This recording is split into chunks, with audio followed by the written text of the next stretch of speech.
వ్యాప్తంగా అన్ని జిల్లాల నుంచి బీసీ ప్రజాప్రతినిధులు తరలి వచ్చిండ్రు. ఇక్కడ వరంగల్ నుంచి కూడా ఇక్కడికి వచ్చి ఇక్కడ ధర్నాకు సహకారం చేస్తూ దాన్ని వీలు చేసేందుకు ఒక ప్రయత్నం చేస్తూ ఉన్నారు.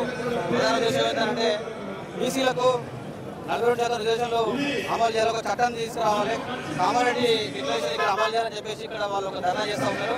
ఎందుకంటే ఇక్కడ కేవలం ఆర్డినెన్స్ మాత్రమే వచ్చింది, చట్టాన్ని ఇంకా ఇంప్లిమెంట్ చట్టం రాలేదని చెప్పేసి చెప్తా ఉన్నారు. ఇక్కడ మనతోని మత్స్యకారులకు సంబంధించి కార్పొరేషన్ మాజీ చైర్మన్ గారు పూలి రజనీకాంత్ గారు మాట్లాడి చెప్పండి, ఇక్కడ మీరు బీసీ రిజర్వేషన్ సంబంధించి 42% ఇంప్లిమెంట్ చేస్తారని చెప్పేసి కాంగ్రెస్ ప్రభుత్వం ఆర్డినెన్స్ తీసుకొచ్చింది కదా, దాన్ని ఎట్లా చూస్తారు అసలు?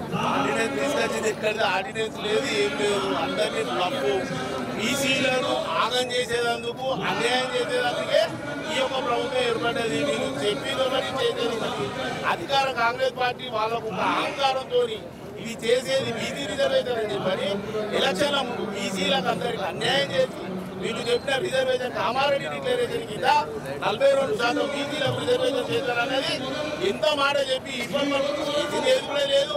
ఇప్పటి వరకు అందరికి క్లబ్ చేసుకుంటా, అందరికి అన్యాయం చేసుకుంటా, అప్పుడే పెట్టుకుంటా ప్రభుత్వాన్ని నడుపుతున్నదే తప్పే వాళ్ళు ఏదో బీసీలకు న్యాయం చేశారని చెప్పని వాళ్ళు చెప్పిన ఆర్డినెన్స్ తీసుకురావాలంటే ఏ విధంగా తీసుకొస్తారు?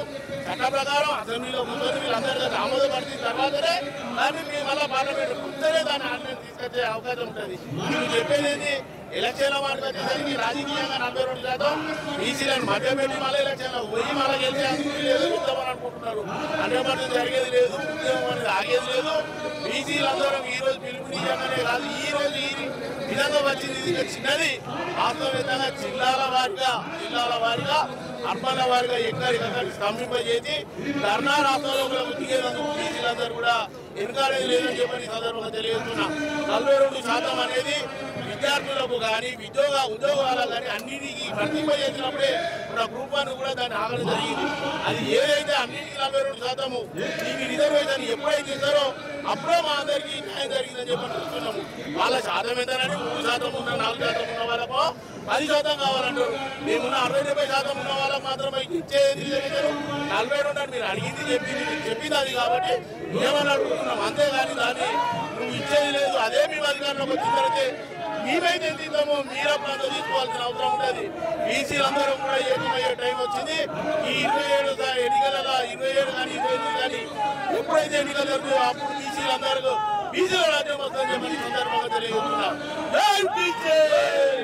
కాంగ్రెస్ ప్రభుత్వం ఏమంటుందంటే రేవంత్ రెడ్డి సర్కారు ఆర్డినెన్స్ ద్వారా పోతాము అందరికీ 42% ఇస్తామని చెప్పి మాట్లాడుతున్నారు. ఆర్డినెన్స్ దానికి వాళ్ళు తీసుకొచ్చి ముందు చూపెట్టమని చెప్పండి. ఆయన తీసుకుపోయి ప్రధానమంత్రి గారికో లేకపోతే ప్రెసిడెంట్ గారికో ఇచ్చినప్పుడు కదా ఆయన ఇక్కడ పెట్టుకొని ఇక ఇవ్వేది కదా అని చెప్పని మా బీసీ మంత్రులను బీసీలందరినీ కూడా బీసీ సంఘాలందరినీ పెట్టి పాలాభిషేకాలు చేసుకొని నీలాభిషేకాలు చేసుకొని ఎవరు ఉద్ధరించలేదు అని చేసేది.